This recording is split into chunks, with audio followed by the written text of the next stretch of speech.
In a very short amount of time, this hallway and many hallways like it will be welcoming our students back to school. Are you ready?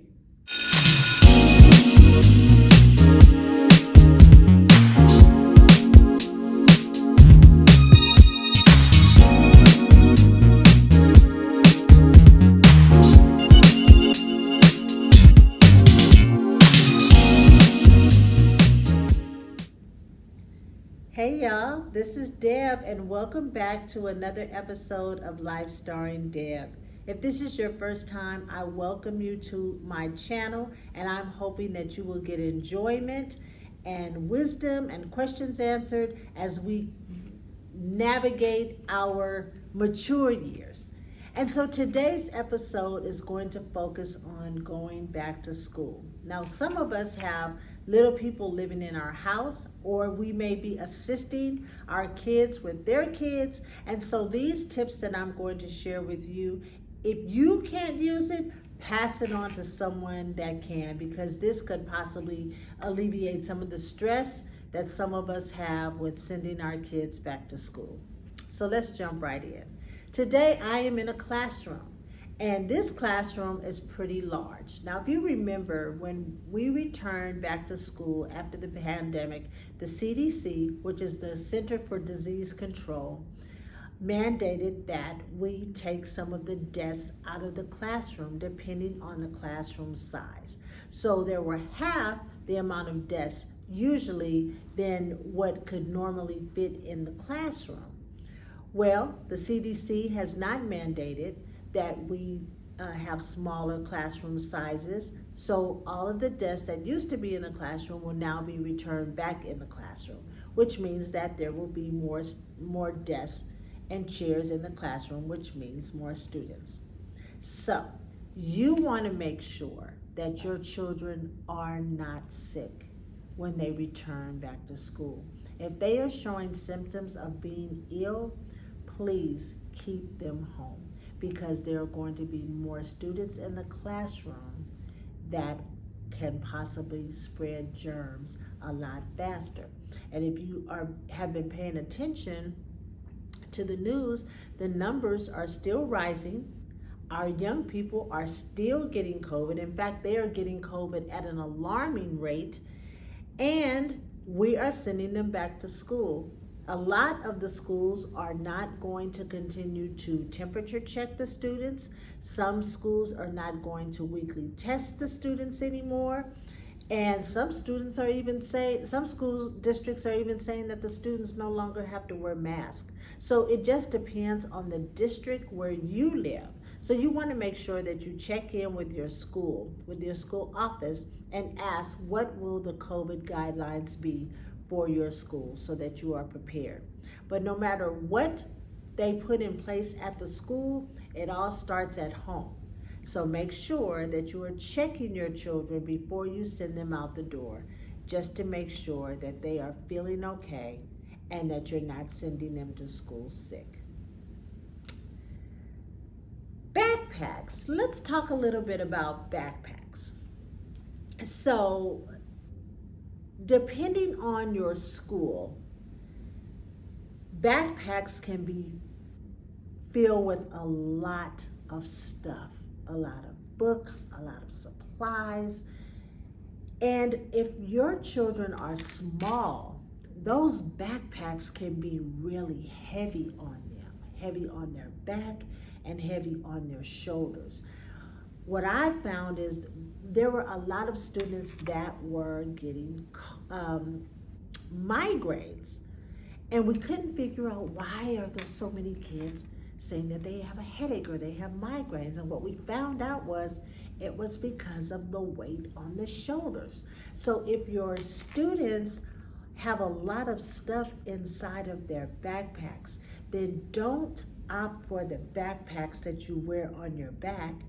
Opt for this kind, the rolling backpacks. It'll make it a lot easier and a lot less stress on their bodies, and they can just roll them, which is a lot easier. Now, if it's the opposite, you may see that you're going to feel like my kids don't have any books at all. They're never bringing home any books.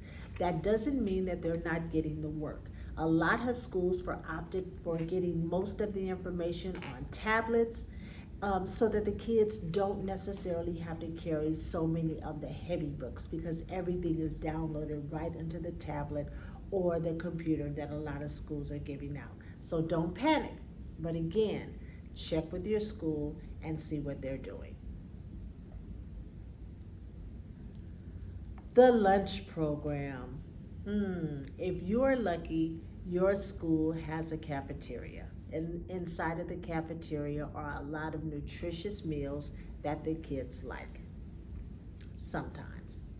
But what we're finding is the kids are not really eating the food because the guidelines have changed and the portion sizes have changed, and definitely the seasoning has changed. So the kids are not eating the breakfast that is being provided, and they're not eating the lunch. So you want to make sure, parent or guardian, that you pack a lunch for your student that they will eat. Because sometimes if it doesn't taste like home, it doesn't taste good, and they won't even try the food. And then that means that they go through the course of the day and they're hungry.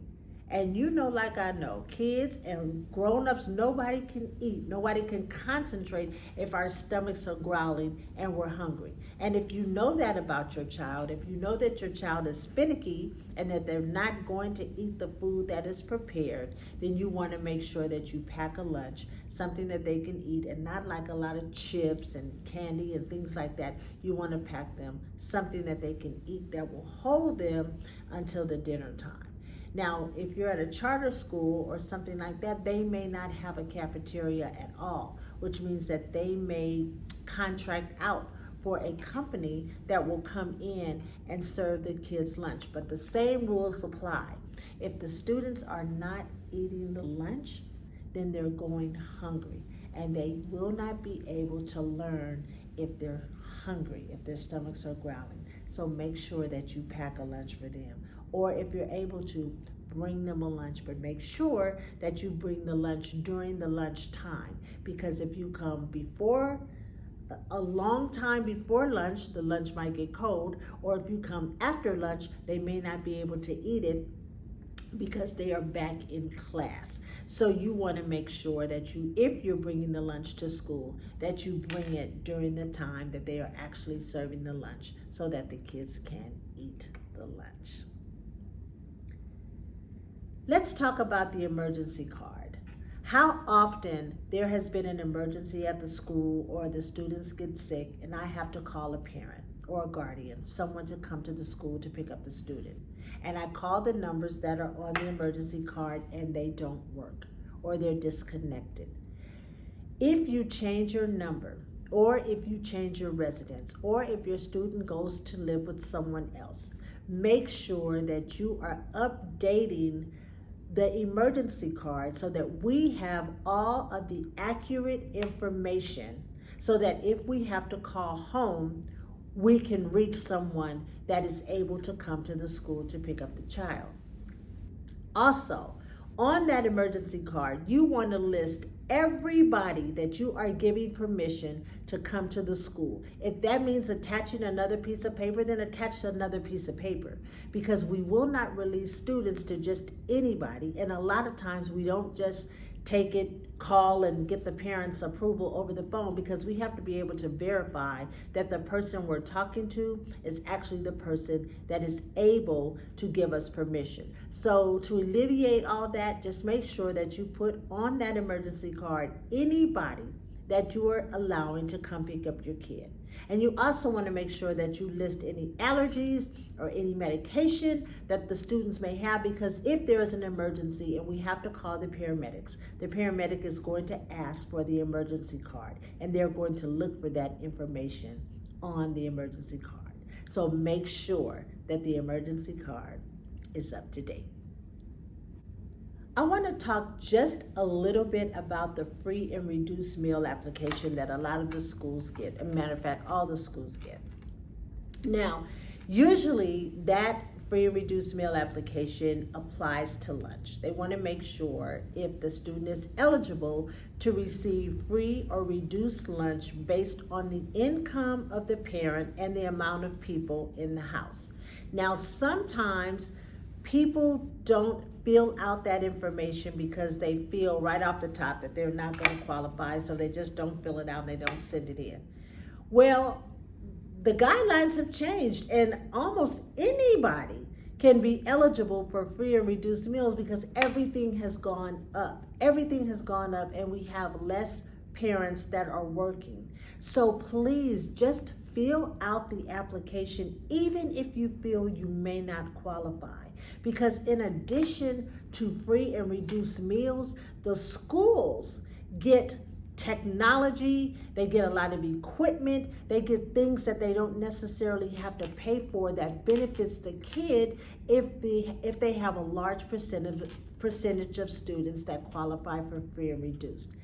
If you don't fill out the application, then the people that make those decisions about the technology and things that they can send to the school, they are just going to assume that we don't need it. And thereby, we don't get the things that we could get for our students in our schools, especially those schools that are in the inner city. The information is confidential. You don't even have to put your social on the applications anymore. So please fill out that free and reduced meal form when you get it, and make sure that you sign off on it. Make sure that the information is correct. Now, if you have your children plus other people living in the house, go ahead and put them on the application, because if they are living in the house, then we want to count them as the total amount in the household. So make sure you fill that out.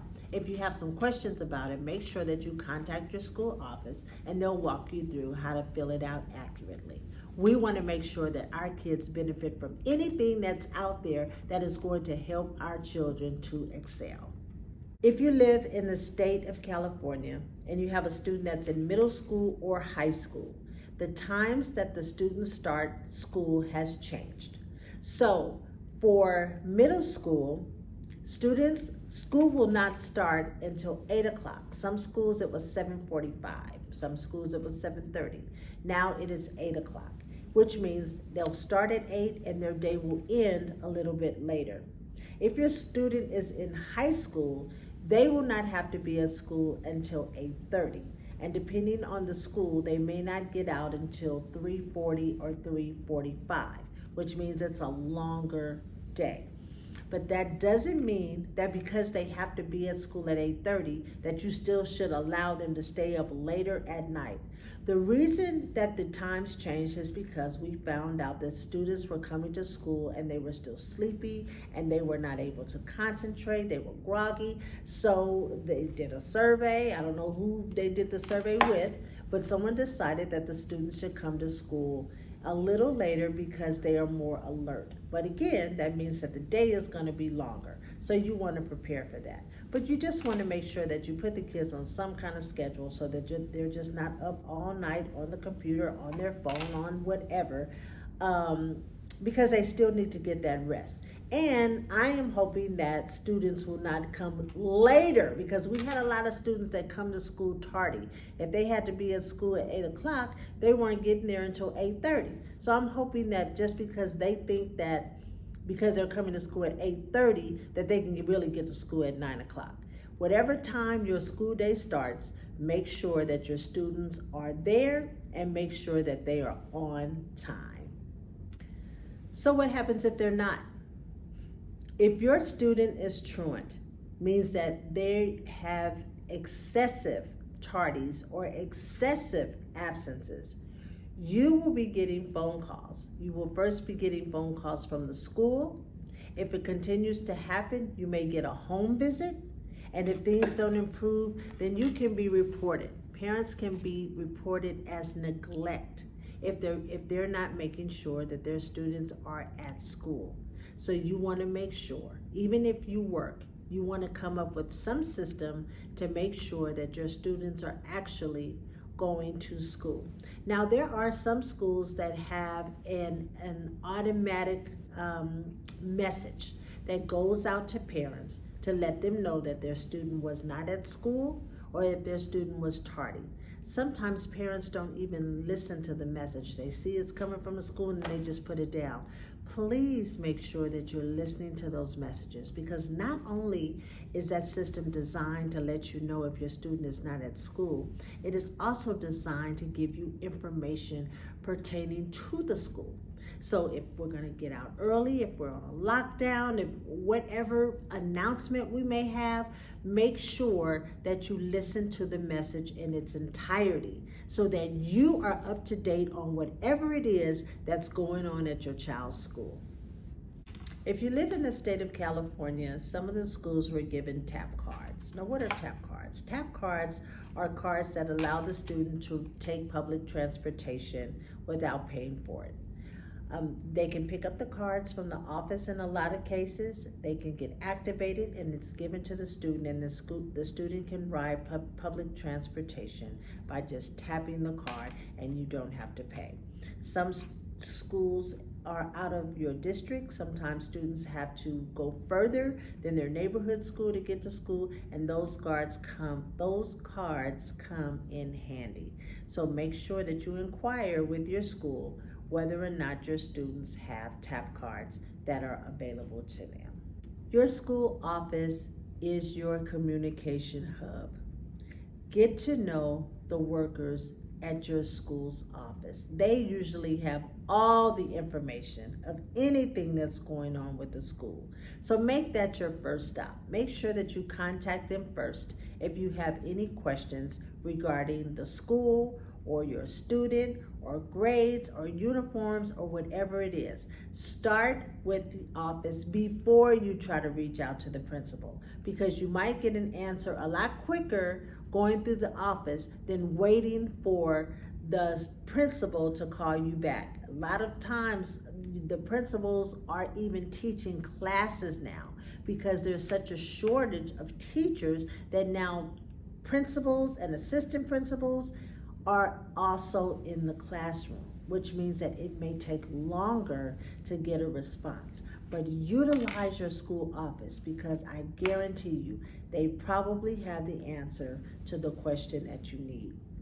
But if you do want to reach out to your principal or your child's teacher, ask the office what is the email. What is the email where you can reach the teacher?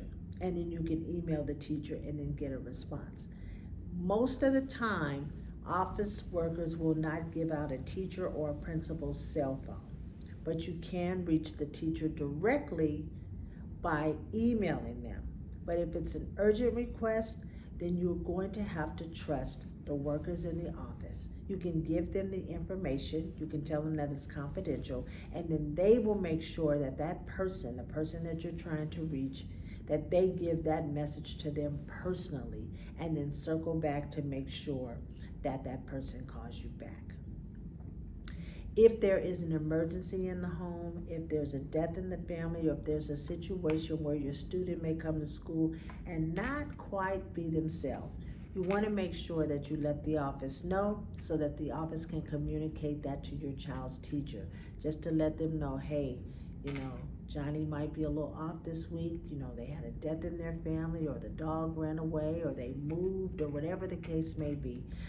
You want to make sure that the school knows, just in case the behavior is a little off, they'll be able to attribute that to something, and you won't start getting a bunch of phone calls about misbehaving or whatever. And that also will allow the student to have a timeout, or just a time to leave the classroom for a little while, come back, get themselves together, and go back in the class without disrupting everybody. So if there's something going on in the household, trust your school office, and make sure that you communicate that information so that the people that need to know.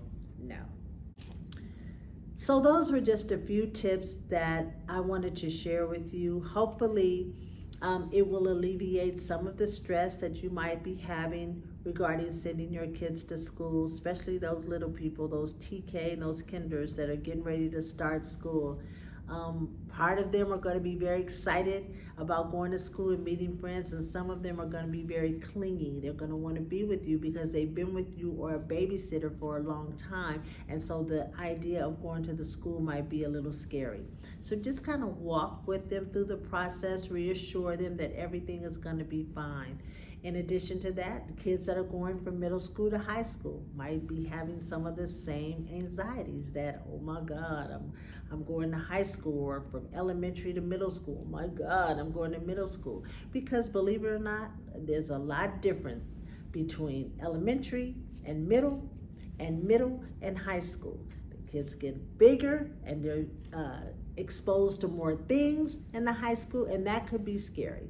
So make sure that you are having conversations with your kids about what they're feeling about going to a new school or going to a new grade or whatever the case may be. And then once school starts, talk to them about their day. Ask them what happened at school. And hopefully you have that type of communication with your kids where they won't mind opening up and telling you about their day, and you won't mind asking questions about that day. That will make for a very successful school year for your kids, for yourself, and for the school, because it has to be everybody working together. The school has a part to play, the students have a part to play, parents have a part to play, and if we all work together, then we can make sure that our kids have the best year possible. Now, lastly, I want to talk to my mature adults, those of us of a certain age. If you live in the state of California, or no matter where you live, check with the colleges in your town, because a lot of colleges will allow men and women 60 and over to go back to school for free. So school is not just for the K through 12 students.